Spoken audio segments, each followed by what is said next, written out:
Bruce Toussaint. Europe 1 matin. 8h05. Encore un scandale ce matin, après l'affaire Depardieu, l'affaire Roumanoff. Elle est en noir et bleu ce matin. Anne. Là, c'est moi qui vois rouge. Bonjour Bruce. Bonjour Anne. Bonjour Julie, Bonjour. bonjour à tous. Ouh là là là là, ça chauffe entre Gérard Depardieu et Jean-Marc Ayrault. Notre GG national s'est énervé parce qu'Ayrault a qualifié de minable son exil en Belgique. C'est vrai que c'est pas sympathique comme mot minable. C'est minable, mais t'es qu'un pauvre mec, tu me dégoûtes. C'est ce qu'on dit lors d'une rupture amoureuse, n'est-ce pas Julie? Minable, de nos jours, un patron ne peut pas dire ça à un employé sans se retrouver au prud'homme. Ouais. Et un employé qui dirait ça à son patron, direction directe Pôle emploi. Alors Gérard, le mot minable, il l'a très mal pris. C'est la goutte d'eau qui a fait déborder le vase. Enfin, pour Gérard, on dit la goutte de vin qui a fait déborder la bouteille. Enfin, disons la goutte de vin qui l'a convaincu de vider la bouteille. Bref, ça l'a mis en colère Gérard. Et comme cet homme-là ne fait rien à moitié, il veut rendre son passeport français, carrément. Et là, je comprends pas bien Gérard. Parce que moi, la dernière fois que j'ai voulu refaire mon passeport à la mairie, vu la galère que c'était, justificatif de domicile, timbre fiscal, photo de face sans sourire, 2 heures de queue, 3 semaines d'attente, à nouveau 2 heures de queue, ça me donne pas du tout envie de le jeter mon passeport. En tout cas, hier, au Balto, le bistrot en bas de chez moi, on parlait que de Gérard.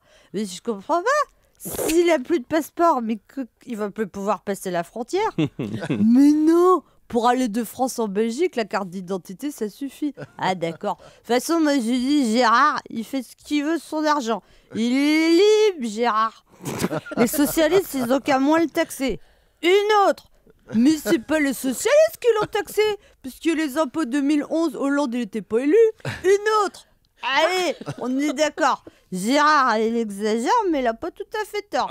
Ah Gérard, une autre. Dans les restos de Neuilly aussi, hier midi, à l'heure du brunch dominical, les discussions allaient bon train. Mais Depardieu a raison de se barrer. Ces socialistes ne comprennent rien à l'économie, ils vont mettre la France à sac. Tant va le contribuable à l'impôt qu'à la fin, il se casse. Non mais pauvre Jean-Marc Ayrault. Enfin, je ne sais pas quel était son horoscope de décembre, mais entre Florange, Notre-Dame-des-Landes et Depardieu, si ça continue comme ça, Ayrault, il va aller s'exiler à Nantes. En tout cas, tout est une question de point de vue. Pour les socialistes, les impôts en période de crise, c'est un acte de solidarité, c'est du patriotisme fiscal. Alors, faudrait réécrire la Marseillaise. Allons enfants de la patrie, le jour du fisc est arrivé, la feuille d'impôt sanglante est levée. Entendez-vous dans nos campagnes mugir nos féroces fiscalistes? Payons, payons, qu'un avis d'imposition, sans aucune déduction. Enfin, patriotisme, impôt, c'est pas clair le lien. En fait, le lien, c'est le drapeau, bleu, blanc, rouge. Tu reçois ta feuille d'impôt, t'es bleu, tu fais le chèque, t'es blanc, et après, t'es dans le rouge. Oh. Tout est une question de point de vue. Pour certains, l'impôt, c'est de la solidarité sociale. Pour l'autre, c'est du racket fiscal. En tout cas, ce sera toujours plus confortable d'être un riche à l'ISF qu'un pauvre au RSA. Sauf que si tous les riches s'en vont, qui payera les RSA? Bravo et merci à Anne Roumanoff. Très bien la reprise de la Marseillaise. Remarquez que je n'ai pas chanté, comme je chante comme une patate. Non, ça allait. C'était très, C'était très du bien. slam. Revenez en rouge demain, s'il vous plaît. D'accord, Merci beaucoup. promis. Anne Roumanoff.